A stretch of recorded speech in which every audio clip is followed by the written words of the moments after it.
El tema que vamos a estudiar este día es las afirmaciones de Jesús. Y vamos a descubrir cómo el milagro de curación del estanque de Betesda, del hombre que estaba ahí, trajo repercusiones bastante grandes ya al inicio del Evangelio de Juan. Recuerde que estamos estudiando temas del Evangelio de Juan y hoy estamos descubriendo las señales que marcan el camino. Vamos a orar pidiendo la bendición de nuestro Dios.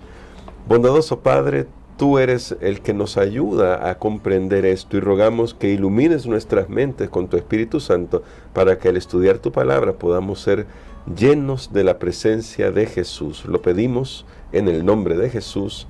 Amén. Para este día, pastor, vamos a retomar un tema que se tocaba ya un poco el día de ayer y es el hecho de que cuando el paralítico es sanado, y los hombres finalmente se dan cuenta de quién es el que lo sana, que es nuestro Señor Jesucristo, ahí ya tienen una primera controversia porque Jesús está yendo en contra de las tradiciones, no del mandamiento del sábado, eso ha quedado claro, sino de las tradiciones con las cuales habían cargado el mandamiento del sábado. Pero parece, pastor, que hay algo más que hace que los líderes judíos reaccionen y vamos a ir a Juan capítulo 5 para leer desde el verso 16 hasta el verso 18. Como dije ayer, ya tocábamos un poco esto, pero vamos a repetir esta parte. Dice, y por esta causa los judíos perseguían a Jesús y procuraban matarle, porque hacía estas cosas en el día de reposo. Y Jesús les respondió, mi Padre hasta ahora trabaja y yo trabajo. Por esto los judíos aún más procuraban matarle, porque no solo quebrantaba el día de reposo, sino que también decía que Dios era su propio Padre, haciéndose igual a Dios. Parece que al final, pastor, no solamente estaban en una situación controvertida con el tema del sábado, sino que ahora se sienten profundamente, ¿qué puedo decir?, heridos con su concepción de las cosas y llegan a pensar que no es posible que este hombre, ellos consideran que Jesús es meramente un hombre, se haga pasar por Dios. Bueno, aquí tenemos ya nosotros la primera mención de la hostilidad abierta contra Jesús, una hostilidad que en vez de disminuir o desaparecer, va a ir aumentando hasta llegar a la cruz. Así que eso es lo que tenemos acá.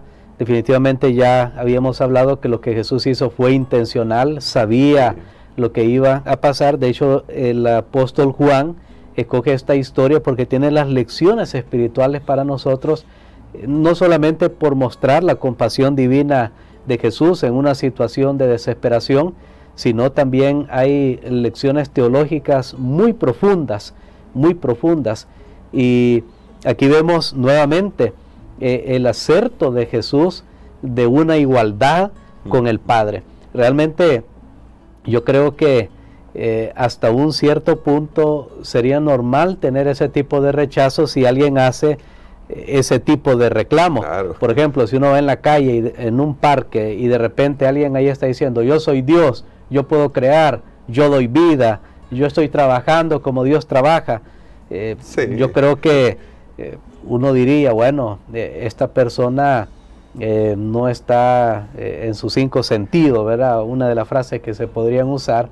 Y ahora Jesús se presenta, comienza a hacer todo esto y está haciendo estos reclamos que de hecho habíamos mencionado al inicio de la lección de esta semana, que aquí hay 2 temas principales, el tema de la vida y el tema del juicio. Sí. Y esta historia, precisamente por ocurrir en un contexto de la fiesta de las trompetas, bueno, es impresionante cómo Jesús une todo esto, sana a este hombre en esa festividad, porque tiene las lecciones con respecto a estos 2 temas, y podemos ver ahí, vamos a ir a otro texto donde se ven estos 2 temas muy claramente. Ahí mismo, más adelante, en San Juan capítulo 5, versículo 21 y 22, y vamos a leer hasta el 23 para que veamos las implicaciones de las palabras de Jesús. Dice acá, porque como el Padre levanta a los muertos y les da vida, así también el Hijo a los que quiere da vida,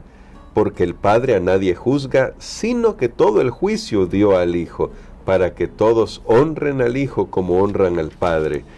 el que no honra al Hijo, no honra al Padre que le envió. Muy bien, mire que ahí Jesús está diciendo claramente, yo doy vida, así como el Padre dice, levanta a los muertos y da vida, el Hijo a los que quiere da vida. Nuevamente, yo digo, o sea, si un ser humano normal, si yo estuviera diciendo eso, claro, realmente sería una blasfemia, y eso es lo que los líderes judíos pensaban.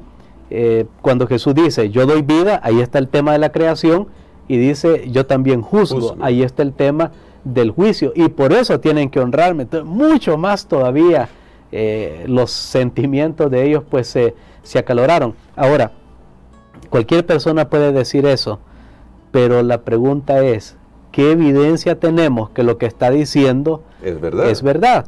Y entonces venimos a la segunda parte de la lección este día. O sea, si alguien hace esas aseveraciones, debe tener con qué mostrar que realmente lo que está diciendo es así. Y entonces los judíos, pues, ellos podían comenzar a negar las palabras de Jesús, y sin embargo, Jesús recurre al testimonio. Testimonio, y vamos a ver que Jesús duplica la cantidad de testigos necesarios para demostrar que lo que Él está diciendo es así. Recordemos que en el pueblo de Israel, Dios mismo les había dado algunas instrucciones. Por ejemplo, cuando iba a haber algún juicio o algo, que debían haber testigos. Sí. En Deuteronomio capítulo 19, versículo 15, ahí dice que en boca de 2 o 3 testigos constará toda palabra. Y entonces nosotros tenemos ahora que Jesús va a utilizar varios testigos. Yo creo que tenemos aquí una sección bastante extensa, desde el versículo número 30 hasta el versículo, bueno, cuando nosotros leemos ahí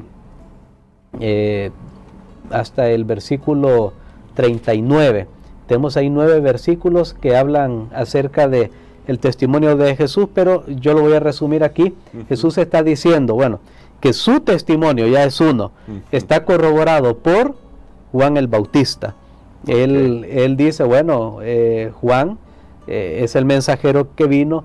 Entonces ahí tenemos Juan el Bautista, por sus obras, porque algunas veces él tuvo que decir, mire, vaya, no me crean lo que digo, pero vean lo que estoy haciendo. Vean, este hombre estaba paralítico, ahí está enfrente de ustedes. Está corroborado también por su padre, y está corroborado por las Escrituras, porque él habló acerca de Moisés y dijo, Moisés habló de mí. Entonces nosotros vemos que ahí Jesús está dando evidencia que lo que él está haciendo estaba realmente corroborado por todos estos testigos, y que lo que él hacía no era en vano. Porque vuelvo a repetir, alguien puede hacer un montón de reclamos, pero finalmente tiene que haber evidencia de que lo que está diciendo es así. Ahora, hay algo que yo quiero enfatizar con esto, y hablemos cómo podían escuchar el testimonio del Padre, porque Juan el Bautista lo vieron, las obras las estaban viendo, las Escrituras las tenían allí, las palabras de Jesús las tenían allí, pero ahora, ¿cómo podían ellos escuchar ese testimonio que el Padre estaba dando acerca de Jesús? Y aquí viene algo bien interesante, hermano Gerson.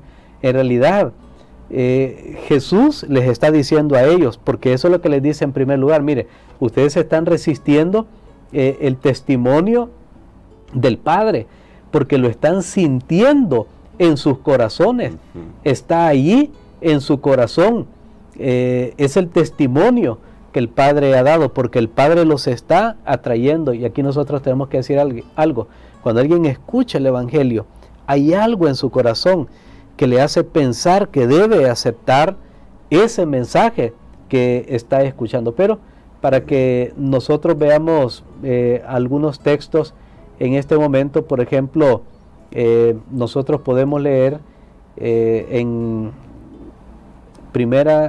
vamos a ir a la epístola de San Juan, vamos a ir a la epístola de San Juan, a la primera epístola, capítulo 5, versículos 9 y 10.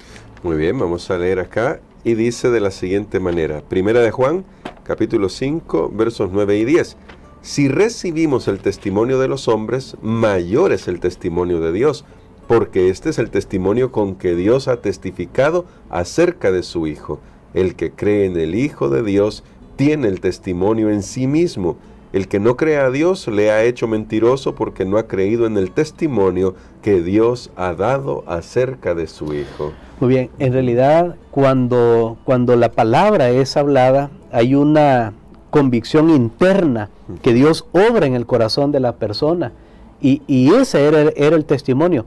Aquí cuando uno lee, por el factor tiempo, no leímos todo el texto porque es bien amplio, pero usted debe leerlo. Y quiero decirle algo, aquí Jesús le está insinuando, diciéndole a los líderes religiosos, ustedes han sentido ese jalón de que Dios está obrando a través de mí. Ustedes han sentido en su corazón ese ardorcito que Dios, que lo que yo hago viene de mi Padre, pero ustedes lo están resistiendo. Ustedes lo están resistiendo. Yo aquí quiero hacer un llamado. Si usted está sintiendo ese ardorcito en su corazón que Dios lo está llamando, usted fue a una campaña evangelística, usted está recibiendo un estudio bíblico, usted recibió un material, usted escuchó un mensaje en la radio, es Dios que lo está llamando. Dios le habló a través de una persona, entrégate a Cristo. ¿Cuándo te vas a entregar a Cristo? Es Dios que le está llamando. No resista, porque en este caso Jesús está diciendo que a menos que sea resistido, pues va a obrar para bien. Pero hay cosas que pueden hacer que resistamos el testimonio del Padre. Por ejemplo, en el caso de los líderes religiosos, y esto sí lo vamos a leer en el libro de San Juan. Yo voy a mencionar aquí dos cosas que hicieron que ellos resistieran ese testimonio que el Padre daba. En San Juan capítulo 12, versículos 42 y 43. Aquí hay una evidencia de qué puede hacer que nosotros resistamos el testimonio del Padre. Dice acá, con todo eso, aún de los gobernantes muchos creyeron en él, pero a causa de los fariseos no lo confesaban para no ser expulsados de la sinagoga, porque amaban más la gloria de los hombres que la gloria de Dios. Muy bien, ahí tenemos la pérdida del estatus. Sí. Hay muchos que dicen, bueno, yo sé que yo tengo que aceptar, tengo que recibir a Jesús, pero mi trabajo, pero mis amigos, mi familia, voy a perder cierto estatus ahí. Y también en San Juan capítulo 3, versículo 18 al 21, encontramos otra razón por la cual las personas podrían resistir el testimonio de Dios en sus corazones. Dice acá, el que en él cree no es condenado, pero el que no cree ya ha sido condenado, porque no ha creído en el nombre del unigénito Hijo de Dios. Y esta es la condenación, que la luz vino al mundo, y los hombres amaron más las tinieblas que la luz, porque sus obras eran malas. Porque todo aquel que hace lo malo aborrece la luz y no viene a la luz, para que sus obras no sean reprendidas. Mas el que practica la verdad viene a la luz, para que sea manifiesto que sus obras son hechas en Dios. Muy bien, aquí lo que podemos encontrar entonces, yo lo puedo resumir en pecados acariciados. Sí. Otra cosa que puede hacer que resistamos el testimonio de Dios son los pecados acariciados. Así que, interesante, Jesús le dice a estos líderes, Dios está diciéndole a ustedes en su corazón que lo que yo estoy haciendo viene del cielo, pero ustedes lo están resistiendo. Entonces Él tiene que darle más testigos, ya que no aceptan el testimonio del Padre, que es interno. Entonces ahora viene el factor externo. Por eso, hermanos Gerson, cuando una persona internamente acepta, ya no necesita nada más. Claro. Ya lo demás simplemente es por añadidura.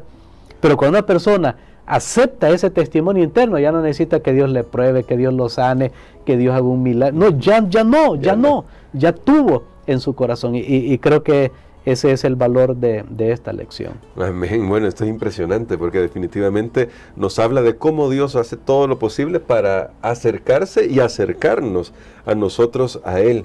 Pero justamente en armonía con esto, pastor, luego están esos otros testigos. Llamó a Juan a testimonio, claro, él ya no estaba, ¿no? Y luego llama a la Escritura. Y quiero detenerme ahí por una pregunta. Teniendo la Escritura ellos, teniendo a Moisés, y Jesús se lo dice con claridad hacia el final, desde el versículo 39 hacia el final de este capítulo, les dice, si creyeran a Moisés, me creerían a mí, porque de mí escribió él. Surge esta pregunta, pastor, ¿podemos tener la doctrina correcta, incluso las formas correctas de adoración, y sin embargo, nuestro corazón estar lejos de Cristo? Bueno, creo que les pasó al pueblo judío, y aquí Jesús, al llamar a Moisés, ya lo está llamando como testigo, o sea, ya lo está usando para juicio. Recordemos que Moisés fue el intercesor en el pueblo, y él lo hizo ante Dios para el pueblo, él intercedió, pero ahora dice que sus escritos se van a levantar como testimonio en contra.